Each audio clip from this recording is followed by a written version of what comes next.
Fit the fifth, the Beaver's lesson. They sought it with thimbles, they sought it with care.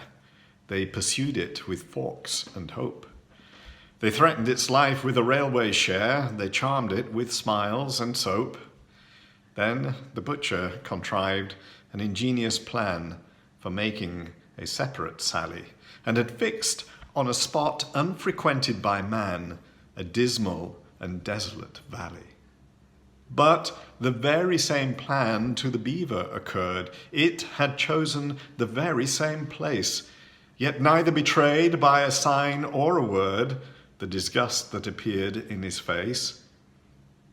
Each thought he was thinking of nothing but Snark and the glorious work of the day, and each tried to pretend that he did not remark that the other was going that way.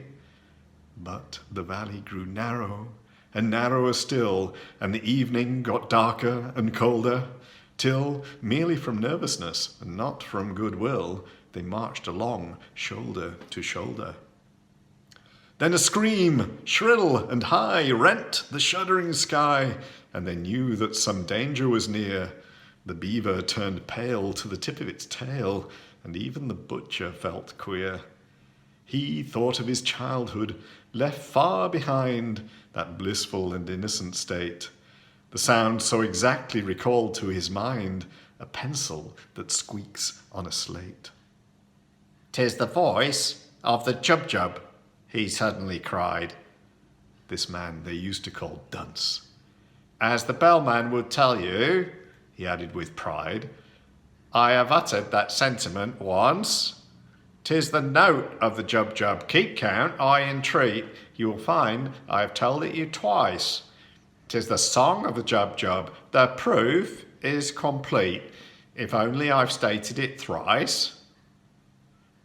The Beaver had counted with scrupulous care, attending to every word, but it fairly lost heart and outgrabe in despair when the third repetition occurred.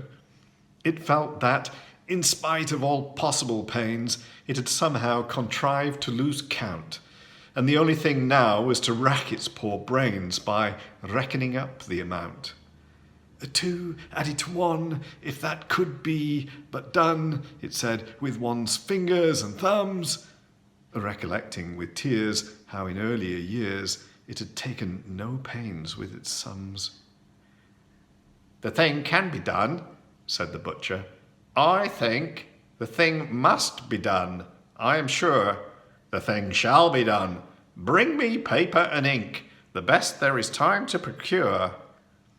The Beaver brought paper, portfolio, pens, and ink in unfailing supplies, while strange creepy creatures came out of their dens and watched them with wondering eyes. So engrossed was the butcher, he heeded them not, as he wrote with a pen in each hand, and explained all the while in a popular style which the Beaver could well understand. Taking 3 as a subject to reason about, a convenient number to state, we add 7 and 10 and then multiply it out by 1,000 diminished by 8. The result we proceed to divide, as you see, by 992, then subtract 17, and the answer must be exactly and perfectly true. The method employed I would gladly explain, while I have it so clear in my head, if I had but the time and you had but the brain, but much yet remains to be said. In one moment I've seen what has hitherto been enveloped in absolute mystery, and without extra charge I will give you, at large, a lesson in natural history. In his genial way he proceeded to say, forgetting all laws of propriety, and that giving instruction without introduction would have caused quite a thrill in society. As to temper, the Jub-Jub's a desperate bird, since it lives in perpetual passion. Its taste in costume is entirely absurd. It is ages ahead of the fashion. But it knows any friend it has met once before. It never will look at a bribe. and in charity meetings it stands at the door and collects, though it does not subscribe. Its flavour, when cooked, is more exquisite far than mutton or oysters or eggs. Some think it keeps best in an ivory jar, and some in mahogany kegs.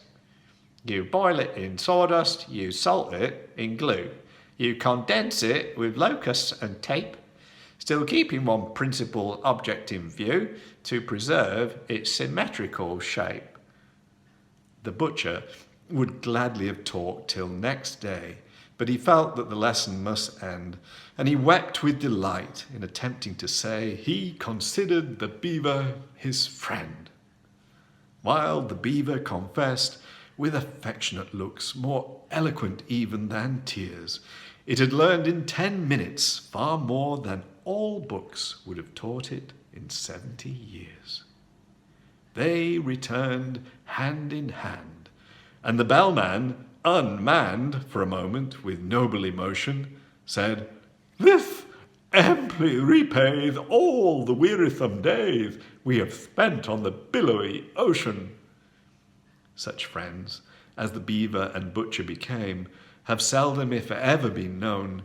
In winter or summer, 'twas always the same. You could never meet either alone. And when quarrels arose, as one frequently finds quarrels will, spite of every endeavour, the song of the Jub-Jub recurred to their minds and cemented their friendship forever.